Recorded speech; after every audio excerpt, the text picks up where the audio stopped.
Heyo folks, it's your friend Adam. Just a heads up, for episodes 5 and 6 here, we tried a remote recording solution that didn't quite live up to our expectations, but we had two excellent guests on and we didn't want to lose the great stuff that they brought to the show, so we did everything that we could to preserve the audio. The shows are good, 100% listenable, the audio quality just doesn't meet the standard that JP and I normally hold ourselves to. So having said that, thanks for being a fan and enjoy the show.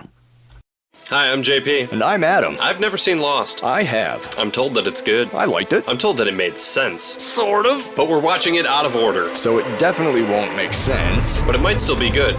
Since we won't expect it to make sense, we'll still be able to appreciate each episode on its own merits as a 1-hour story. Sometimes 2 or 3. As opposed to just a fraction of an ongoing, sprawling, and increasingly complex tangle of relationships, personal stories, mysteries, mythologies, experiments, social dynamics, unnatural disasters, unanswered questions, and hot tropical hookups. Are you okay? I'm not sure. Because you lost me a little bit there at the end. Well, good, because I've been lost since the beginning. We're lost on Lost. Welcome, everybody, to Lost on Lost. I am Adam Busher, and I'm joined, as always, by JP Russell. Yo, yo. Today, we're talking about All the Best Cowboys Have Daddy Issues, the 11th episode of Season 1 and the 11th episode overall. Our featured character is Dr. Jack Shepard. All the Best Cowboys Have Daddy Issues takes place on the 16th day after the crash of Oceanic 815. JP. Yes. You ready for that recap? Yes. Give it to me. All right, here's your recap. Claire is missing. Good. Just stop looking for her. We're done. You want more of a recap than that? Yes, please. All right, fine. Claire has been taken by some hero named Ethan. A small search party goes to look for her, and Charlie, I guess. There's a lot of tracking in the woods. Sawyer is still kind of racist, and Walt sprinkles a lot of exposition nuggets, and no one seems to care about it. Also, we plunge further into the backstory of Dr. Jack McBeefcake, specifically his relationship with his drunk dad doctor. In the words of Christian Shepherd, I'd rather have a bottle in front of me than a frontal lobotomy, am I right? You asked me to do the intros. You asked for this. I have no one to blame but myself. Yes. Our guest today is a one James Lieske. Welcome to the show, James. Well, hello. I'm here now. I'm gonna be your guest. How's it going? I should say James Lieske of the podcast Trailer Hitch. Should I not? You should. I mean, I was gonna plug it eventually. I was gonna get there, but I'm cool with an intro plug as well. James, tell us a little bit about yourself. Besides Sure. that, you're the co-host of the show Trailer Hitch. As JP said, I am the co-host of the show Trailer Hitch, where we talk about movie trailers, mostly make fun of them, but for the most part give professional reviews. I have a high school diploma and I have a college diploma. I almost forgot about that one. I work in Los Angeles here, and that's where I am currently recording, but I'm not currently working. Because of that college diploma, right? That's why you're not working, because the film degree, yeah. That's exactly right. James, what do you do for work? You mentioned you work here in LA. What keeps the lights on? For paychecks, I work in post-production. So at the moment, I am an assistant editor on various projects. Currently, most recently, a show called All American on the CW. Nice. Yeah. Cool. But yeah, that's pretty much it. Other than that, these days I have been doing not much. So when you guys reached out to me about being a guest on this show, I'm like, an excuse to rewatch Lost.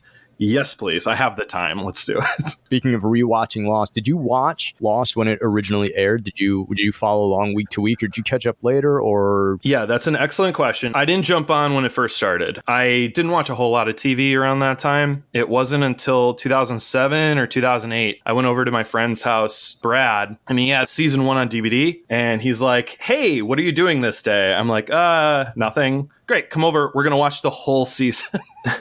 So I said, okay. And after like 3 episodes, I was completely hooked. We binged the entire first season. This was before streaming. So, yeah, just discs. And, we got Jimmy John's. They were not freaky fast. I was very upset about that. And we finished the season and we put in the disc for season 2, episode 1. And then that's where we stopped it. But then I was hooked after that point. So I caught up on my own. I think I caught up in season 5. And season 5 is when I actually got to start watching episodes as they aired. Okay. So your friend Brad, you said? Yeah. And was like, hey, I hope you're not busy today because you're going to be confused and hangry. That's how he sold it? Basically. And it's a good combination, especially when Jimmy John's took like 2 hours to get to us. I was very upset about it. That is unacceptable. It's for someone who claims to be freaky fast. I was very upset, but no. I've been a fan of Lost for a very long time, and since that fateful day, and yeah, so I was thrilled when you guys asked me to be a part of it. Yeah, for sure. What other kind of shows do you like to watch? Are you normally digging for a serialized story, or are you episodic week to week kind of thing? Like, what are you watching now? Yeah, I jump around. I'm a big fan of comedies. Your comfort food comedies, so like your Scrubs, Parks and Rec, Office, 30 Rock. Scary Movie 2. Sure. Yeah. Scary Movie 2.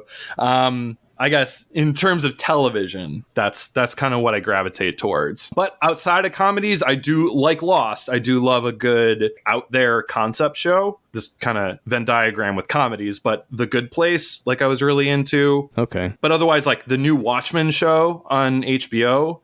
Oh, another project of Damon Lindelof of Lost fame. Oh, shoot. You're right. That wasn't planned. It was just, I heard Watchmen was excellent and I jumped on like way late.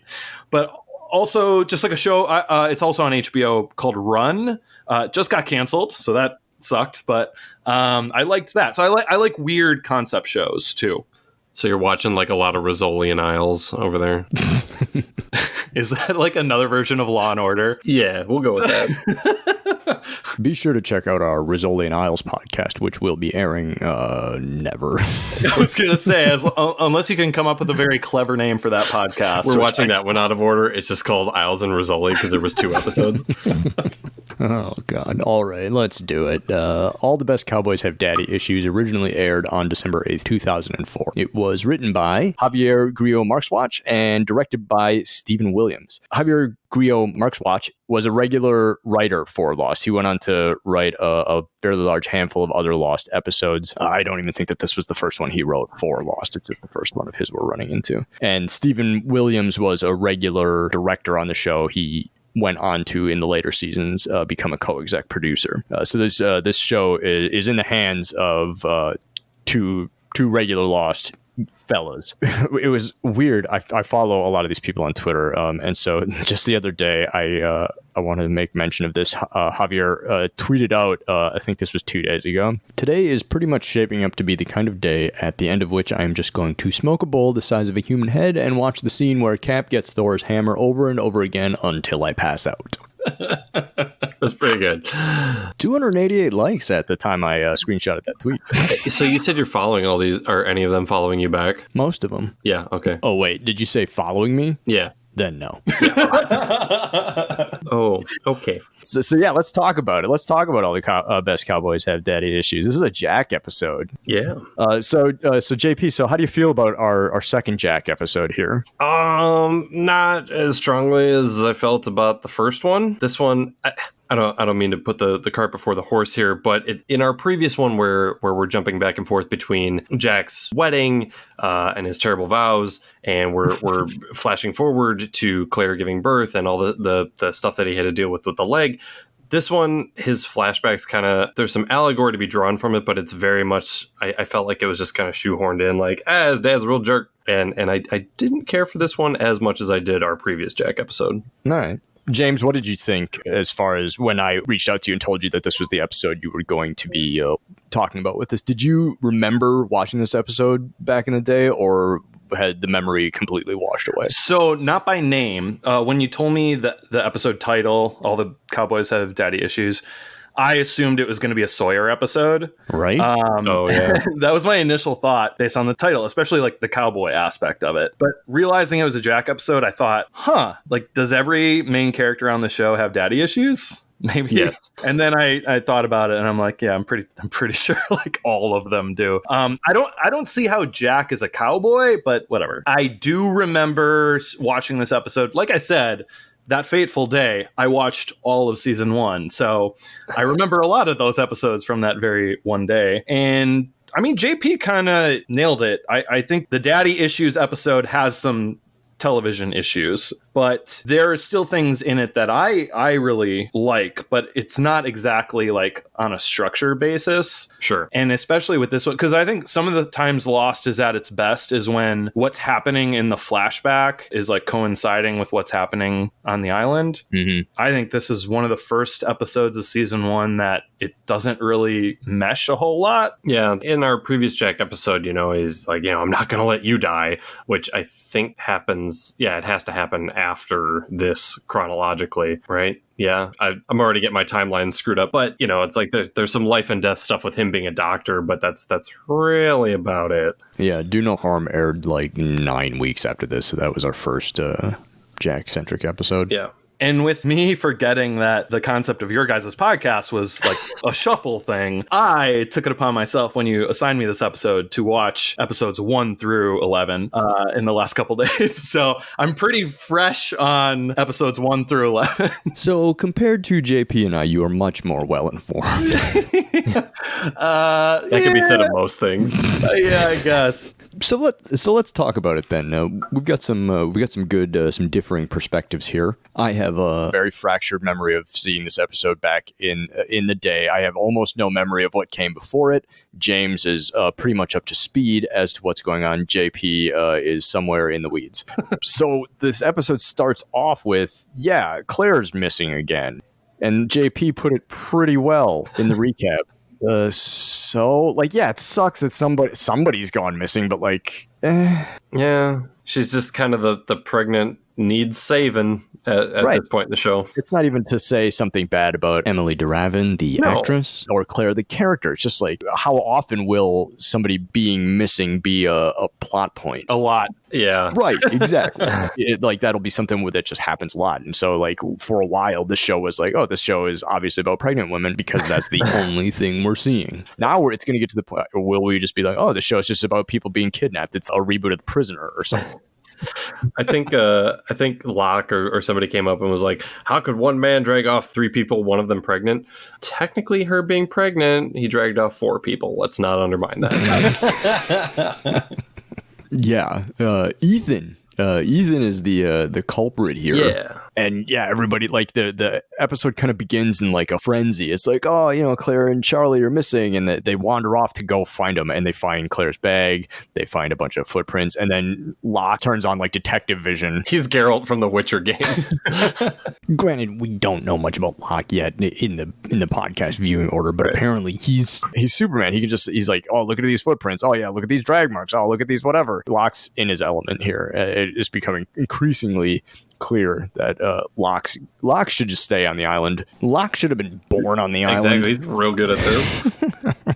So they find the spot that they got took, and Jack runs off by himself. He's like, I gotta find him, and Locke's like, wait, we should do this in an organized manner. We should do this appropriately instead of just running off all half cocked. And Jack's like, nah. Jack is in rare form in this episode, and that seems very out of character for him. And in addition, because I had just watched the first 10 episodes, there's literally an episode where Kate's like, oh, do you want to know this information? And he's like, I'm not really big on holding on to grudges, he says with a really suave smile. And then in this episode, you watch it and it's like, oh, Jack, you're really big on holding on to fucking grudges. Yeah.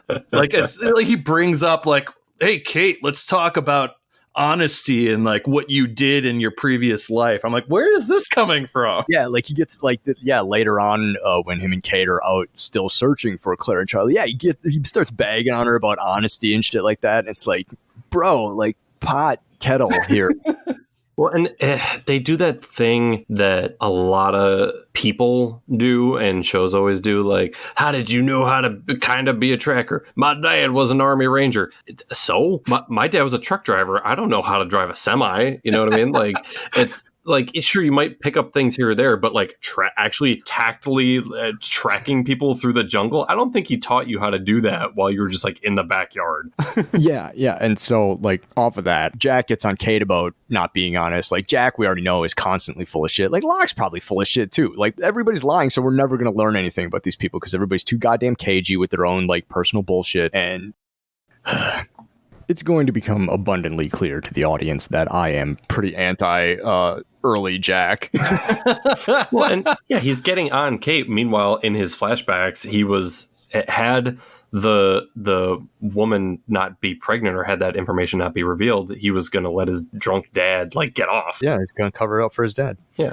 So this is our first look at St. Sebastian Hospital, which ends up being a pretty prominent location throughout the show. I think we see it 10 or 15 times, something like that. But we find out that Jack and his dad work together. Christian is a surgeon. Jack's a surgeon. It's it made me think. There's the joke of oh, I'm going to go into the family business. It's well, what's your dad do for? Oh, he's a fucking brain surgeon. Oh, you can just do that? All right.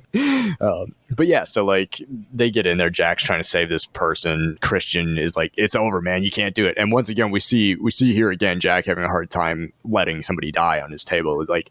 When he was dealing with Boone, when he dealt with talking about in the flashback in that same episode, you have problems letting go, yada yada yada yada. It's okay, Jack's super doc. Mm-hmm. Cool. Yeah. Cool. So Jack runs off on his own. Eventually, Locke and Kate and Boone meet up with him in the jungle. And this is where I had to pause and lose my mind for a second, because Locke says something to the effect of, Jack! It's a good thing you're going in a circle. Not much of a search grid, but we never would have found you otherwise. When you're tracking someone and you lose the trail, that is what you were supposed to do. It's searching in a spiral pattern, so you would be going in circles. So Locke's dunking on him for doing exactly what he's supposed to. Yes. Just saying. Yeah, Locke and Boone and Kate, that's born out of a brief interaction at the beach where Locke's back there's we're forming a search party. Claire and Charlie are missing, and who is it? Michael and Hurley. They wander up. How come we're not helping? And he's oh, too many cooks or whatever. And it's just right. So Michael's I'm going to start my own search party with blackjack and hookers.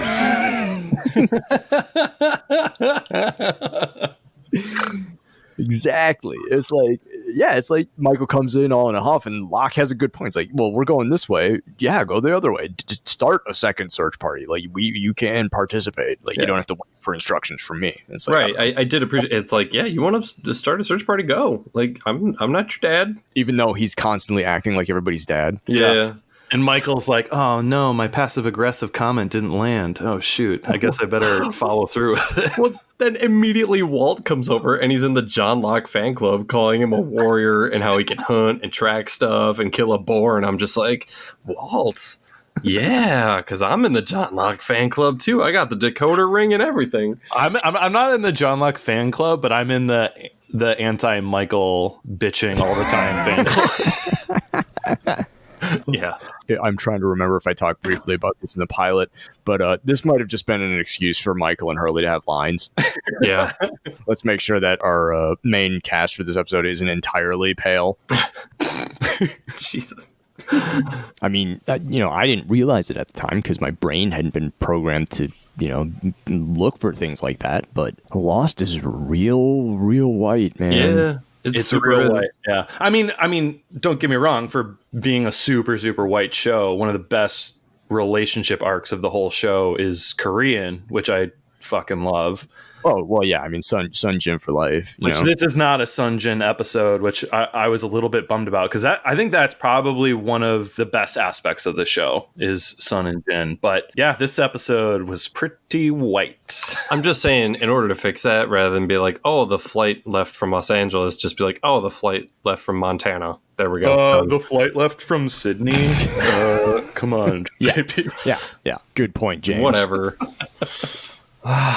They haven't said that yet in the wrong order of the show. I'm pretty sure they said it in the pilot. I wasn't listening. Here's another thing that's happening with the survivors before we dig into the continuation of the search party. Boone and Shannon are fighting, and that's another thing where it's just okay, I get you guys are siblings or whatever, or we already found out in Do No Harm that they're not blood related, they're half siblings or step siblings or whatever, but fucking they are arguing, they're not. It's just fuck already. Yeah, it's I don't know. I can't. They're both toast anyways, so.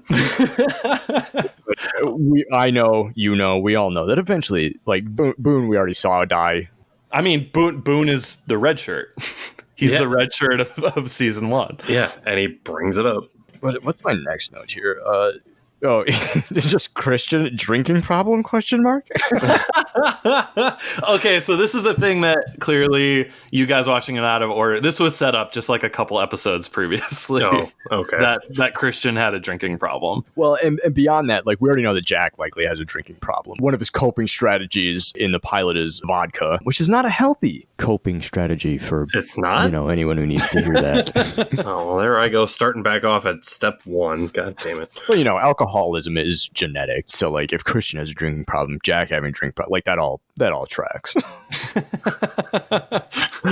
Yeah, there's just a lot. As I'm going through this, there's a lot of them like tracking through the woods. They start to come across, I believe it was Charlie, it appears that he's leaving them some sort of like breadcrumbs in order to follow me this way. He's got some bandages on his knuckles. And then the trail seems to go one way, and then the little breadcrumbs seem to go a different way, so our search party splits up. And this is where I have my next note. It just says that Jack doesn't listen to Locke in this instance. He says it's probably not a good idea to split up. Jack is like, we should split up since the trail splits here. And it's just another instance of Jack having to do everything and not listening to Locke, because the parallel here, at least in my opinion, is that Locke is reminding him of his dad and how domineering his father was before they became estranged. So regardless of if it's a good idea or not, Jack's not going to listen to him, because in this moment, to Jack, Locke is Christian. Yeah. And obviously it ends up being like a pro and con situation. The fact that they split up, like you can see both points. It's like, oh yeah, Locke made a good point here. But at the end of the day, Jack is the one who finds Charlie. So, Right. The searching, the looking around, the arguing, like between the arguing between Jack and Kate is not entirely compelling to me. Jack's being pretty hypocritical and Kate's being mysterious, and it's just like, yeah. We're not really advancing the plot at all. We're just we're doing that thing where television characters aren't being honest with one another, and it's just slowing things down. And it's like we could have gotten off this island 4 days ago if we'd all just been honest with one another. Yeah, and it's like sometimes that can make for compelling television, but not too much. Right. Yeah.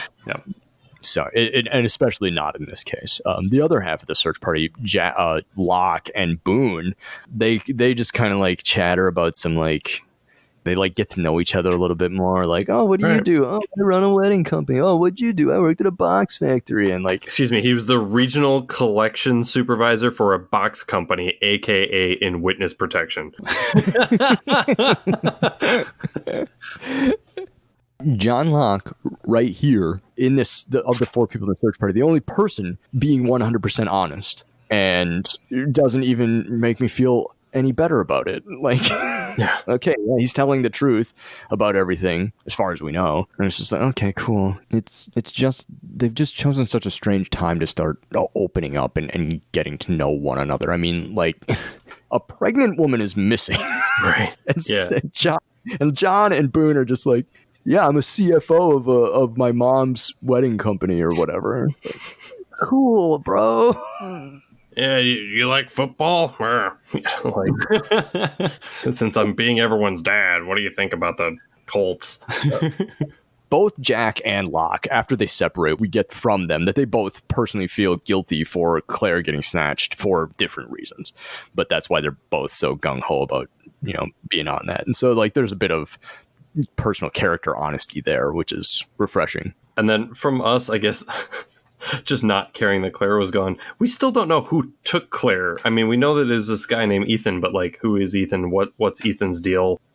I guess like as we go along in this, because there was a chunk of dialogue here where Locke starts talking after this when he's talking about the woman who sent the distress signal and that she's still alive.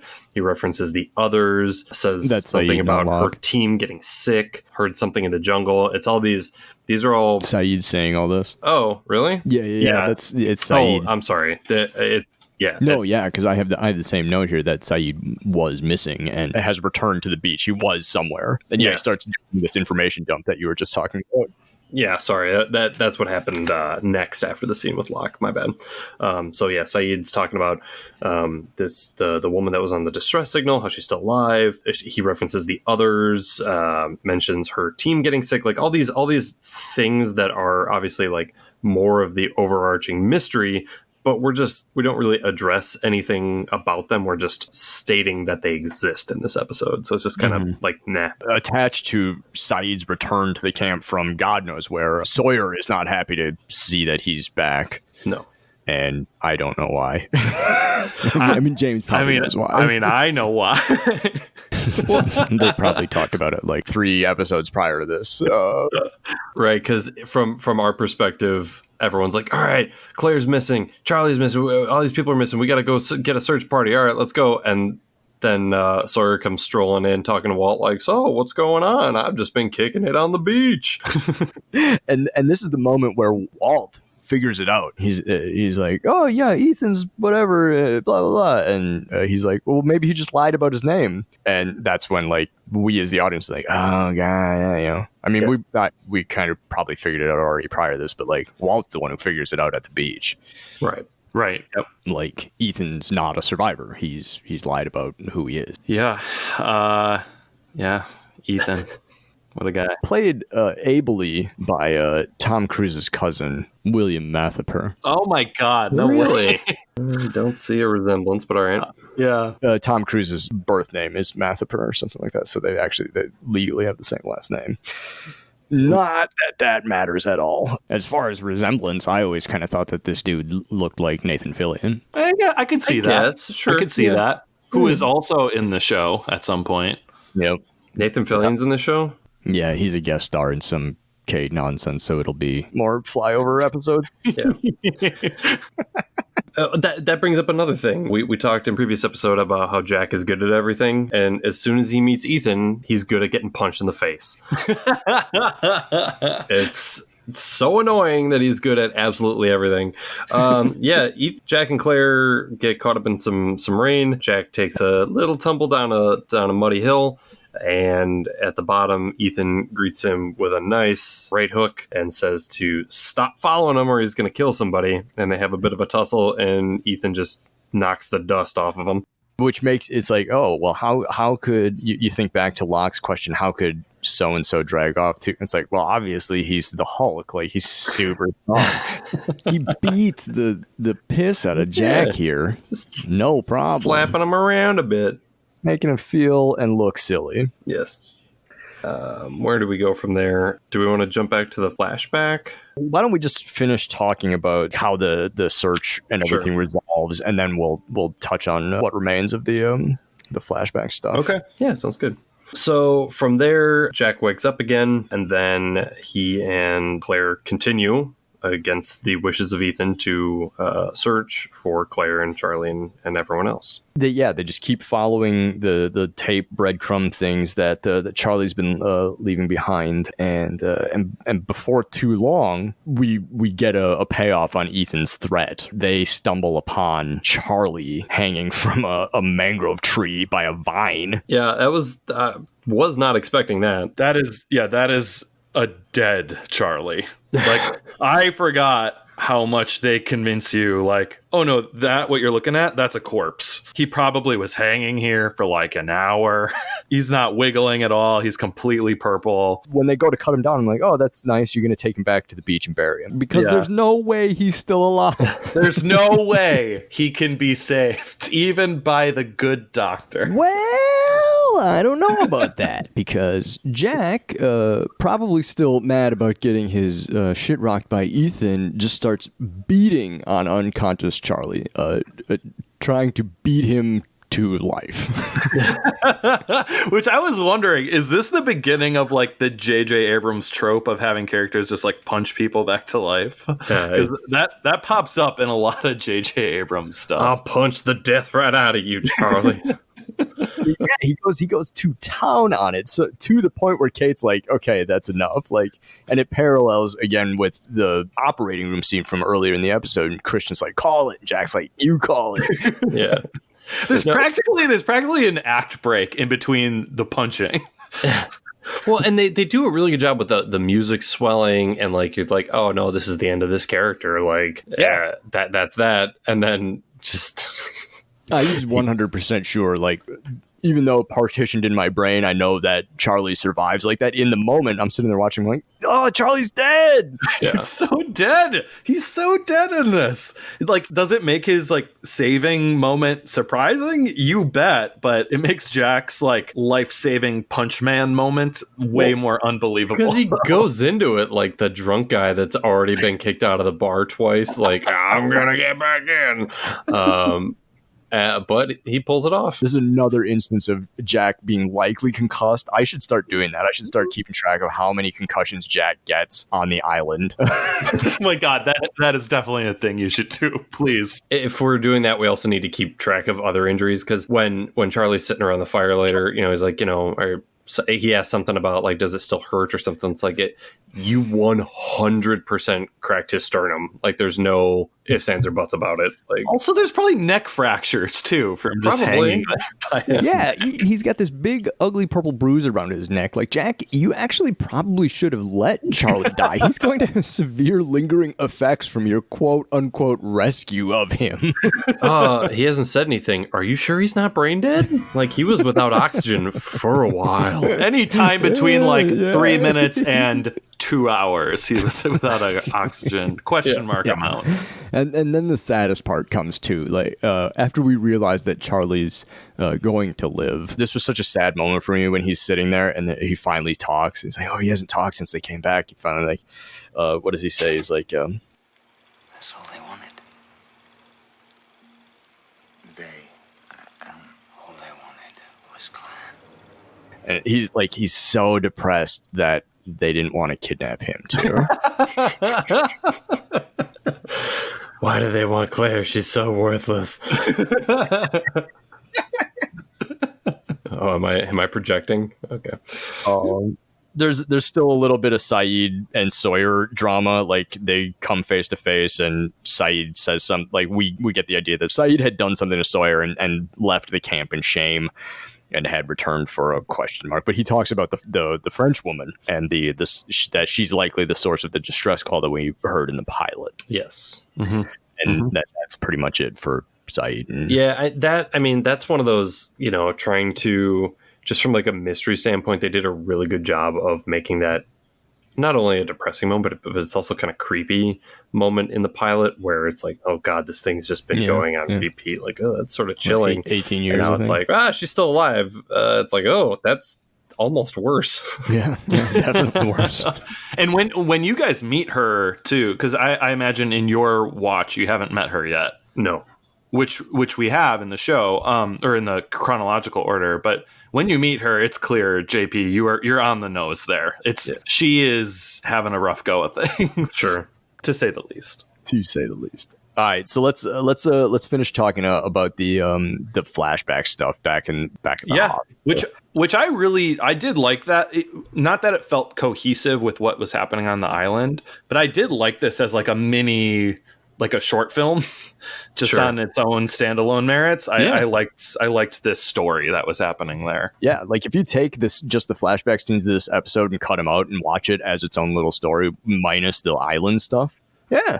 It's a compelling little, probably 12, 15-minute story. Yeah. Because, you got drama between a father and son, and they're elite surgeons at this hospital. And they're butting heads over Christian obviously operating on the table under the influence, and Jack being willing to cover it up because, Christian is, all faults aside and flaws aside, incredibly charismatic. Right. And he's probably like, when he's not sauced up, he's probably a brilliant surgeon. Absolutely. Yeah. And I think they do a good job of you getting that, at least just through the guy's acting. And I think he's one of the standouts, in my opinion, in this episode of one of the better actors. John Terry here. He was incredible at saying one thing, but you can tell on his face that there's a lot more going on. And what he's saying, just really excellent. And just like the theme of like family loyalty or group loyalty, like toxicity. Yeah. You've got no reason to back this person other than they're a blood relative. Right. And now it's becoming more okay to say, well, that's not a good enough reason. Yeah, and that's like a mentality like that, the us versus them mentality of like, oh, we're your crew though, and like that's just it's a theme that frustrates me because it can nauseate me so much in reality when it's like, oh no, you're supposed to overlook atrocities when it's your blood, and it's like that's horrible. Right. And Christian is so excellent at manipulating his son into signing that piece of paper saying that it wasn't his fault. Yeah. Jack, again, faults and flaws aside, is a very, very smart person. And how easily he's manipulated by Christian in this instance is stunning. And super telling. Yeah. Even that at that age, Jack is just like he wants to do the right thing, but he wants to please his dad too. Like he'll always defer to whoever daddy is. Yeah. I mean, his dad refers to him as, you're the most brilliant young surgeon in the city. That sounds so specific, like you've been grooming him just for this purpose. Like it's got to have messed with his psyche a lot too. Like just being his dad's, not only just his shadow, but in his line of sight too. Yeah, like in the event that Christian's drinking gets out of control, he'll always have his little baby boy to back him up. Exactly. Right. Didn't even think about that, JP. That's fucking good. While still treating his son like dirt most of the time, unless it serves his needs to like butter him up. Exactly. Yeah, he opens that speech with like, I probably didn't tell you this enough or haven't said this enough, right? Like he knows exactly when to turn on the old faucet and give out just enough reinforcement to keep Jack on the hook still, you know? Listen, Slugger, you just signed this. You signed this document absolving me from any negligent actions, killing that woman and her baby, and we'll go play fetch in the park or catch in the park. No, you'll fetch. You're going to catch the ball with your mouth because I never taught you to catch. And Christian would have got away with it too if it wasn't for those meddling fetuses. Oh no. Can I complain about cinematography for a minute? Yeah, sure. This is a Lost on Lost recurring segment called JP Rants about cinematography for 40 seconds. Okay, really quick. I did not put these in order. There was a bunch of shots by the waterfall that were out of focus. A shot of Charlie when he's staring by the fire that's out of focus. There's a weird color temperature thing that's happening when Jack and his dad are in his office and they're doing the sign the letter thing. I understand they didn't have like LED fixtures, so CRI index was more difficult to deal with probably compact fluorescence or fluorescent tubes, or perhaps tungsten fixtures. God, I would hope not. And yeah, I think that was it. There's some weird color temperature stuff going on in this one. And you can tell, especially when they're in the jungle, that they're in the constraints of television because shot for shot, some of the tonal values that are happening are different because of cloud cover passing overhead, and you can tell they're taking different takes from different time, and that's just, hey, that's show business and shooting outdoors, baby. Yep.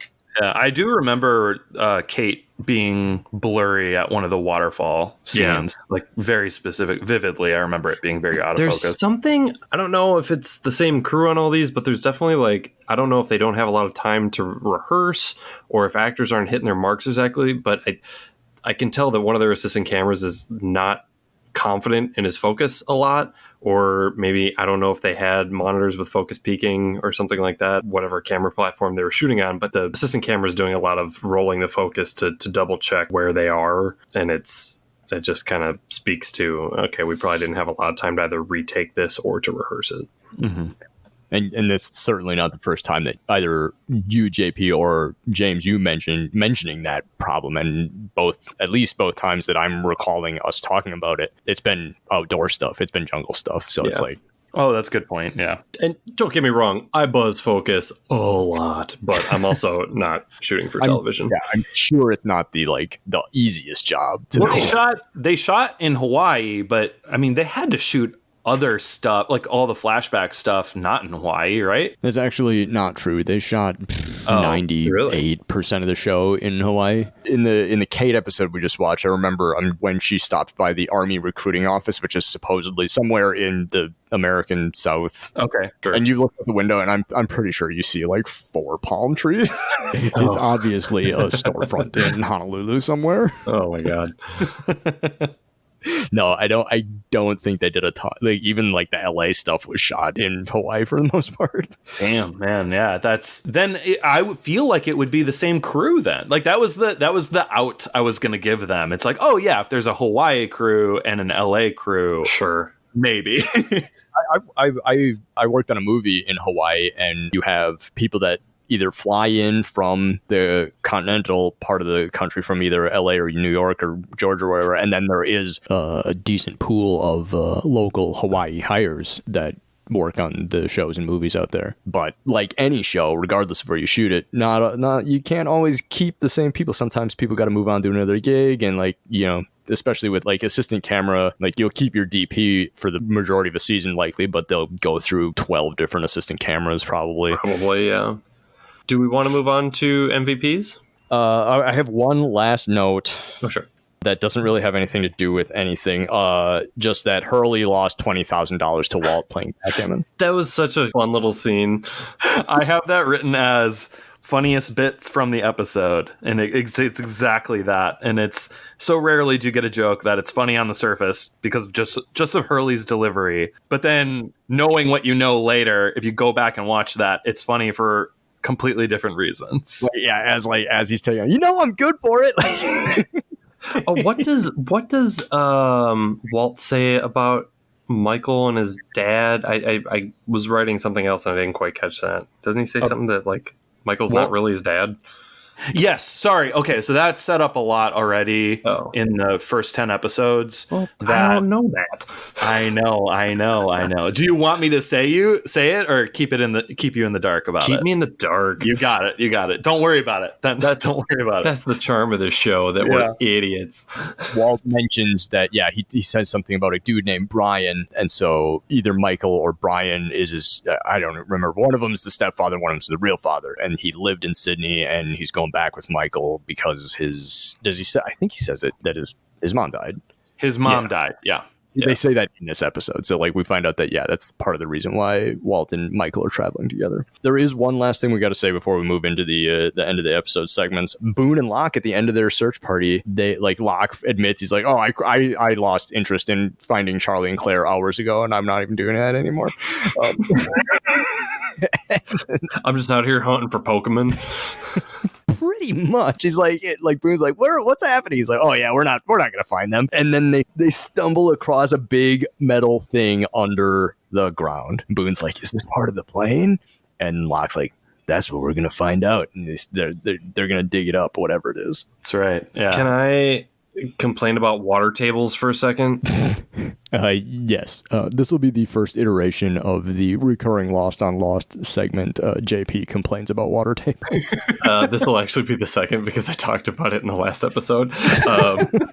Jesus. Again, there's going to be an underground structure that close to a riverbed. Like you're under the water table, my dude. It's not an underground enclosure. It's an underwater enclosure at that point. You forgot one thing though, JP. What's that? Magic. I fucking hate this show.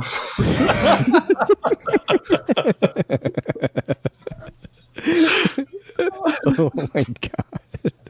Oh, let's do it. Let's wrap it up. All right. Let's do Lost MVPs. Yes. So our Lost MVPs are our favorite character of the episode, regardless of other episodes we've seen, whatever. This 45 minutes, who was our favorite? James. Yes. So I kind of, and you can tell me, no, James, pick one. But I kind of picked two for each of these, like one for acting and one for plot. But if you want me to pick one, I will pick one. No, that's great.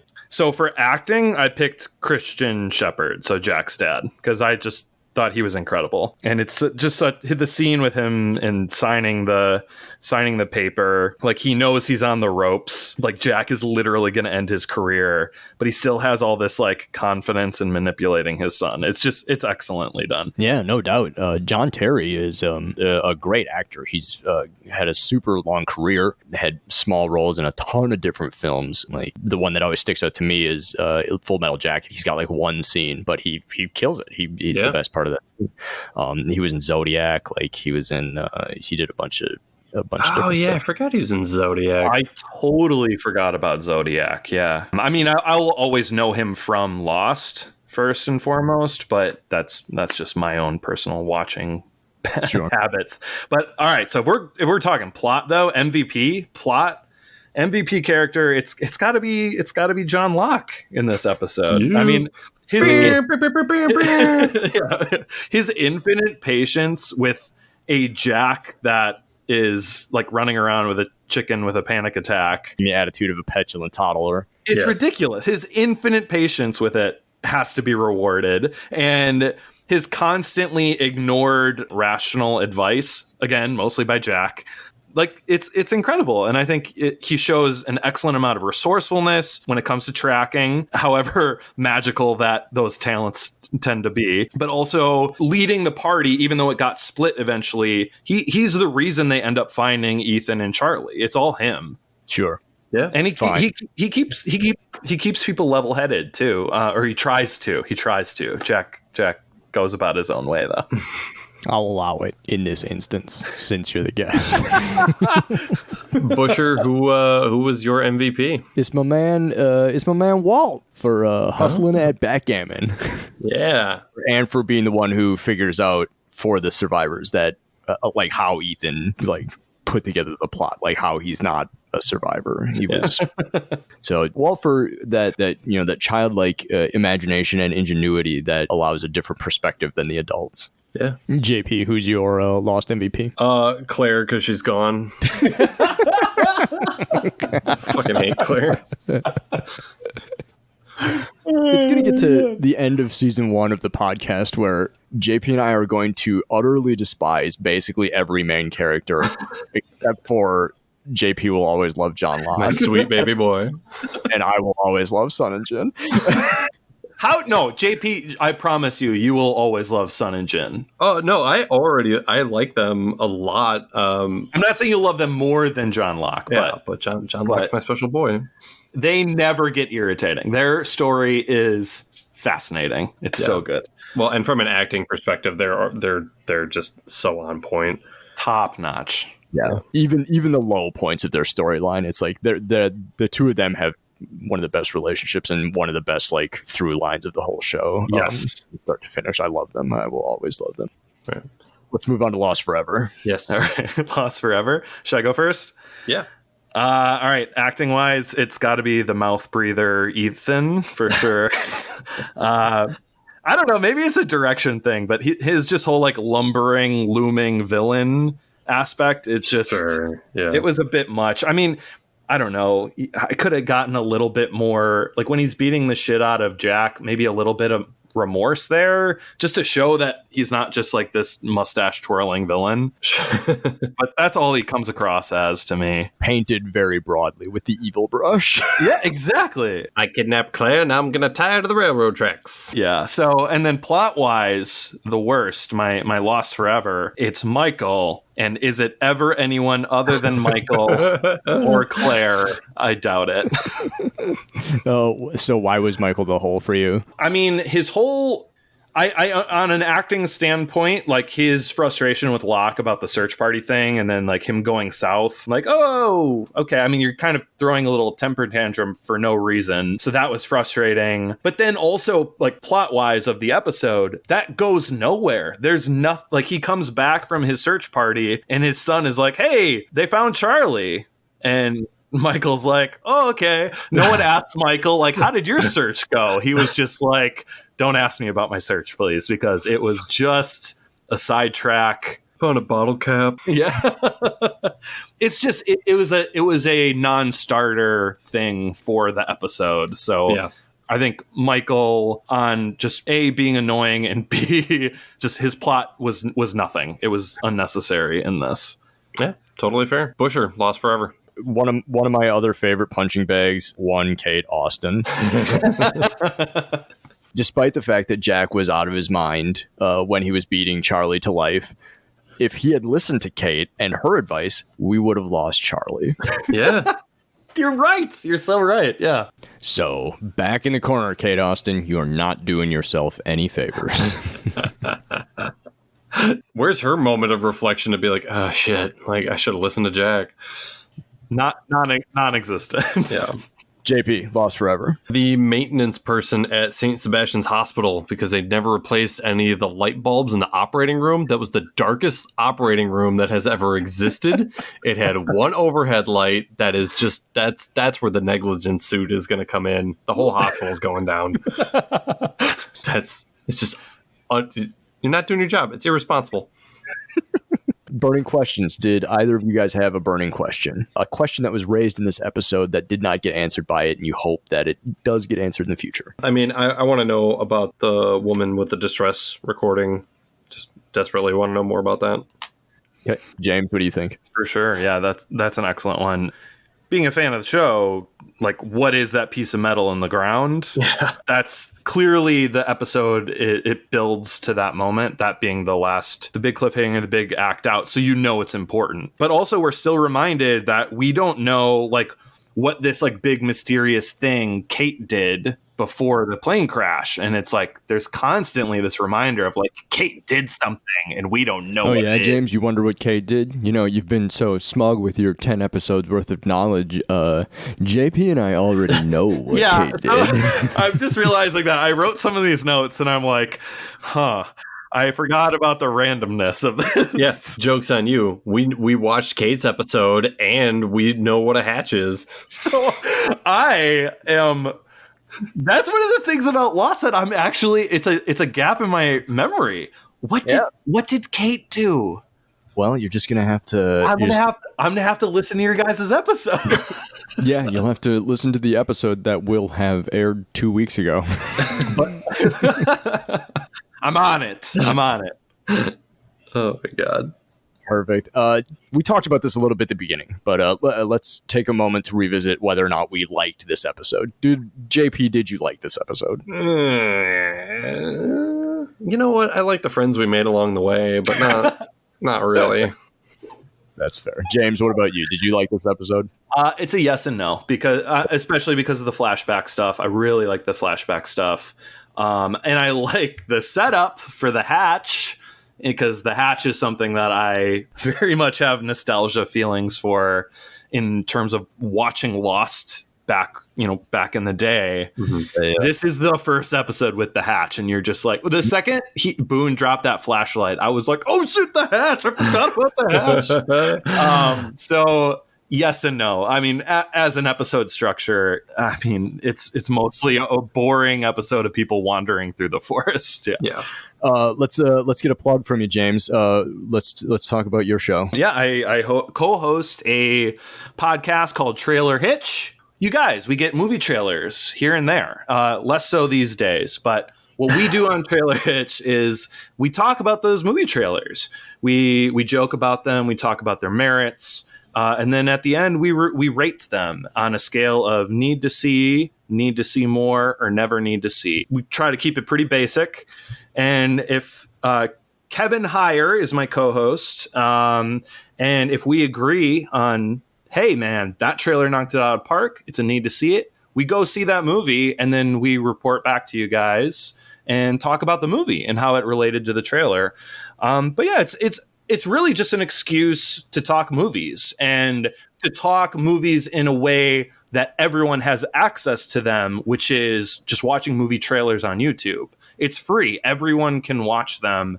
So let's have a podcast that no one will be left out in the dark about. You know what I mean? Absolutely. Where can people tune in? People can...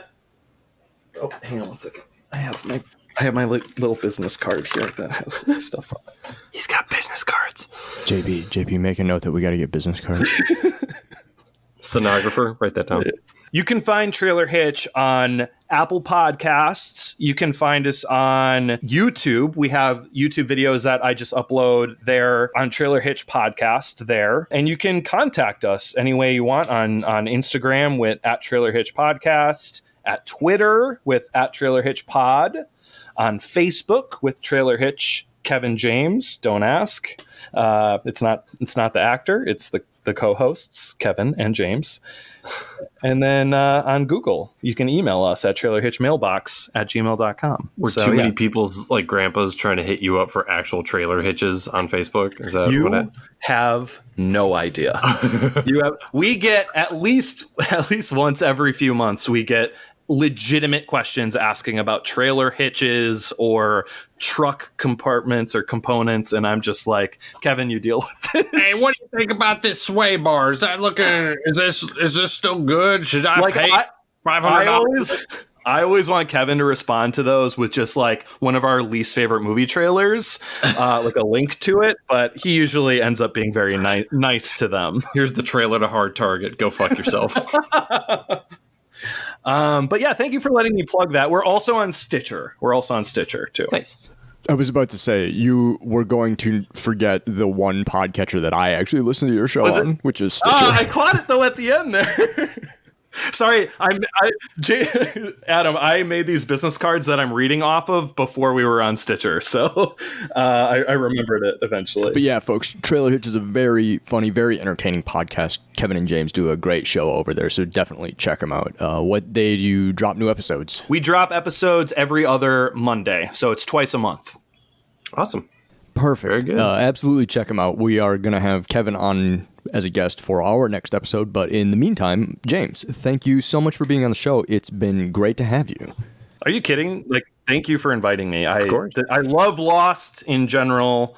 I'm an apologist of it through and through. So if you ever want me back, hey man, hit me up. We will absolutely have you back. No question about it. And for the audience at home, if you are trying to be lost with us, check out our next episode. We will be watching Season 2, Episode 4, Everybody Hates Hugo. Thanks for listening to this episode of Lost on Lost. I'm Adam. I'm JP. Do you have any idea what's going on in the show? Nope. Me neither. Lost on Lost is produced and edited by Adam Busher and JP Russell. Recorded on location in Milwaukee, Wisconsin and Los Angeles, California. Our show is hosted at Podbean. Find us there or wherever you find your podcasts. Thanks to Danny Schmitz of Lost in a Name for our theme music. Lostpedia and the community of contributors there. Random.org for creating the watch order. Check out our Facebook page, Lost on Lost, or find us on Twitter and Instagram at Lost on Lost 1. Don't follow those jerks at Lost on Lost 2. You can also email us at wearelostonlost@gmail.com. If you like what we're getting into here, buy us a coffee at coffee.com/wearelostonlost. That's ko-fi.com/wearelostonlost.